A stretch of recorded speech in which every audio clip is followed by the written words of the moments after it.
Hello my West Bengal কে শির আমার মিষ্টি মিষ্টি রসগোল্লা পান্তো আমার মাঙ্গুস পাঙ্গুস 4 মার্কসের হিস্ট্রি সাজেশন নিয়ে খুব কোনো চিন্তার কারণ নেই। এই যে 4 মার্কসের সাজেশনসগুলো দেবো এগুলো আমরা পেয়ে যাবো আমাদের যে ডেডিকেটেড 2027-এর তোদের জন্য ক্লাস 10-এর ব্যাচটা, সেখানে পেয়ে যাবি। আর হোয়াটসঅ্যাপে জয়েন হয়ে যাবি, কারণ সেখানে কিন্তু কিছু তোদের জন্য দেবো, কিছু একটা দেবো, সারপ্রাইজ থাকুক। চ্যাপ্টার 4-এর থেকে দেখে নিই কি কি কোশ্চেন, যেগুলো একই জিনিস।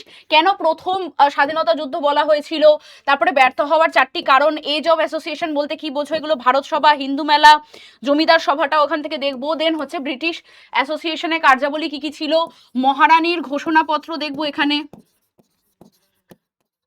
এবং এর গুরুত্ব দেখবো। ঠিক আছে, মহারানীর ঘোষণাপত্র ও গুরুত্বটাও কিন্তু আমরা এখান থেকেই দেখবো। আর আর এখানে কিন্তু আমি আর একটা জিনিস বলে দিই, যেটা হচ্ছে ক্লাস তোদের 8 মার্কসের জন্য ইম্পর্টেন্ট, সেটা হচ্ছে গোড়া, বর্তমান ভারত, তারপরে হচ্ছে আমাদের হচ্ছে ভারত মাতা আর আনন্দ মঠ। এই 4টে পয়েন্টও কিন্তু আমাদেরকে পড়তে হবে। এগুলো কিভাবে আমাদের জাতীয়তাবোধ করেছে সেটা 8 মার্কসে বা 4 মার্কসে দুটোতেই আসতে পারে। আচ্ছা, এবার তারপরে চ্যাপ্টারে চলে যাই। তারপরে চ্যাপ্টারে দেখো বেঙ্গল কেমিক্যালস, তারপর হচ্ছে আমাদের রবীন্দ্রনাথের শিক্ষা চিন্তা, এটা কিন্তু স্টার মার্ক। জাতীয় শিক্ষা পরিষদ, তারপরে শান্তিনিকেতন, তারপরে কি রয়েছে দেখো, বলছে আচার্য প্রফুল্লচন্দ্র রায়ের ভূমিকা, এখান থেকে আমরা কিন্তু বোস ইনস্টিটিউটটাও দেখে নেব, হ্যাঁ না। তারপর হচ্ছে সংবাদপত্র জাতীয়তাবোধের প্রসার, তারপরে বিজ্ঞান চর্চায় ভারতীয়দের অবদান, এগুলো আমরা দেখব।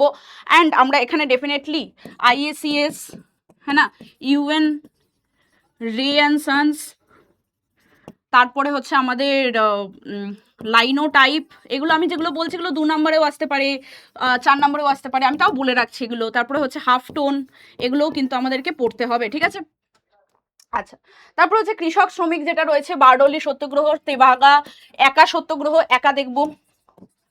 তারপরে বারডোলি দেখছি যখন, তখন চম্পারণ দেখবো, খেদা দেখবো, এগুলো সবকিছুই কিন্তু আমরা দেখবো।